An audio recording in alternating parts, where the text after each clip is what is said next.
पश्चिम बंगाल के उत्तर 24 परगना में आज प्रधानमंत्री नरेंद्र मोदी की बड़ी रैली होनी है, लेकिन उससे पहले बैरकपुर के कंकिनारा इलाके में भारी हिंसा भड़क गई। एएनआई की रिपोर्ट के अनुसार बीजेपी और टीएमसी के कार्यकर्ता आपस में भिड़ गए और मामला इतना बढ़ गया कि दोनों तरफ से जमकर पत्थरबाजी हुई।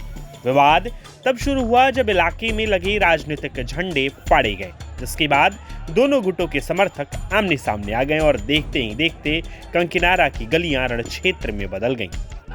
बिट्टू हमारे एक कर्मी बैनर और फ्लेक्स लगा रहा था।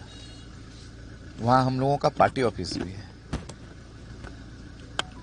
वहां पर गुड्डू सिंह, पिंटू सिंह उसको जबरन पीटता है। हमारा फ्लेक्स फाड़ दिया गया। हमारे पार्टी ऑफिस में अंदर जाके भांगचूर किया।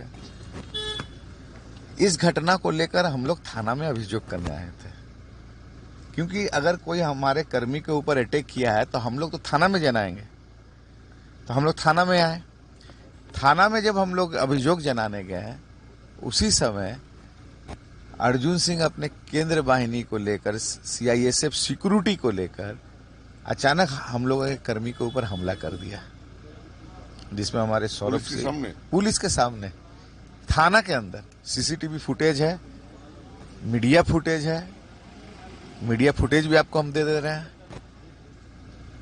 अद्भुत बात है, हम लोग तो अंदर में थे, कंप्लेन लिख रहे थे, किंतु मीडिया के थ्रू ही देखा गया कि किस तरह से अर्जुन सिंह अपने सीआईएसएफ को लेकर गुंडागर्दी का प्रदर्शन किया। तो ये कोई नया बात नहीं है। 200 क्रिमिनल केस उनके अगेंस्ट में यूं ही पेंडिंग नहीं है, उनका ये नेचर है। आज यही चीज अगर ये लोग पावर में आएगा तो हर जगह होगा। जो आदमी थाना में ढुक के क्राइम कर सकता है तो वो कहीं भी कुछ कर सकता है। कल से स्टार्ट हुआ झमेला। कल क्या हुआ कि हम लोग का स्ट्रीट कॉर्नर मीटिंग हो रहा था, तो टीएमसी वाले कुछ आए। जो 17 नंबर वार्ड का काउंसलर है मनोज पांडे जी, वो आया अपने लड़कों लोगों को लेकर, वहाँ झमेला करने लगा। उसके बाद फिर हम गए आईसी के पास, जाके कंप्लेन किए कि हम लोग परमिशन लेके हम लोग जब ये स्ट्रीट कॉर्नर मीटिंग कर रहे हैं तो फिर टीएमसी वाले आके क्यों झमेला कर रहे हैं। हम लोग प्रतिवाद किए। प्रतिवाद करने के बाद थाना के पास फिर हमने कंप्लेन किया।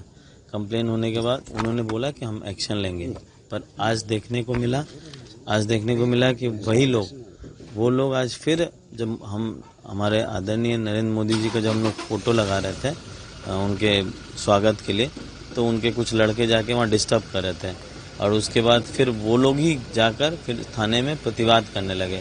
उसके बाद फिर हमारे पिताजी गए। उसके बाद जो भी क्या हुआ उनके बीच में हमको नहीं पता चला। फिर हम जब गए तो मामला सॉर्ट आउट हो गया था। फिर हम वापस जब आए गाड़ी से, हम गाड़ी लगा कर ही जब हम अपने घर के ऊपर गए तब तक देखें कि पहले पत्थर चला। पत्थर चलने के बाद फिर बम चला। हाँ, हमारे यहाँ ये जो शटर था, मतलब हमारा ड्राइवर उस टाइम हमको ड्रॉप करके वहाँ खड़ा था, पानी पी रहा था। हम लोग फुटेज में उसको देखें। और उसके बाद फिर उसके ऊपर पत्थर चला, वो जल्दी शटर बंद कर दिया। शटर बंद करने के बाद फिर बम चला। उसके बाद फिर फायरिंग होने लगी। फायरिंग होने के बाद उसी में हमारा सीआईएसएफ का एक गोली लग गया लेफ्ट पैर में।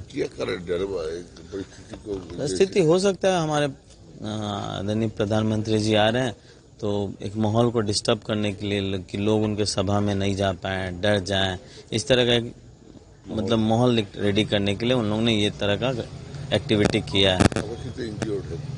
एक हमारा सीआईएसएफ इंजर्ड है, उनके पैर में गोली लग गई है। गोली लगी है। प्रिंटर नहीं। क्योंकि जब बम चला था उस टाइम शटर डाउन था, मेरे सीआईएसएफ लोग अंदर ही थे। बम चलने के बाद वो लोग निकले हैं और उसका जो दौड़ा मतलब आगे की तरफ दौड़े हैं, तब उसके बाद ही उनको लगी गोली। एएनआई के मुताबिक हालात को काबू में करने के लिए पुलिस को प्रदर्शनकारियों पर लाठीचार्ज करना पड़ा। पीएम मोदी की जनसभा से ठीक पहले हुई इस पत्थरबाजी ने इलाके में भारी तनाव पैदा कर दिया है। मौके पर भारी पुलिस बल तैनात है ताकि रैली से पहले सुरक्षा व्यवस्था को फिर से बहाल किया जा सके। हालांकि बीजेपी ने आरोप लगाया है कि उनकी रैली को बाधित करने के लिए टीएमसी कार्यकर्ताओं ने हमला किया। वहीं दूसरी तरफ से भी तीखी प्रतिक्रिया आ रही है। फिलहाल स्थिति को कंट्रोल करने की कोशिशें जारी हैं। वैसे आपको क्या लगता है? क्या चुनाव के दौरान झंडे फाड़ने और पत्थरबाजी करना सही है? क्या ऐसी हिंसा के बीच निष्पक्ष चुनाव संभव है?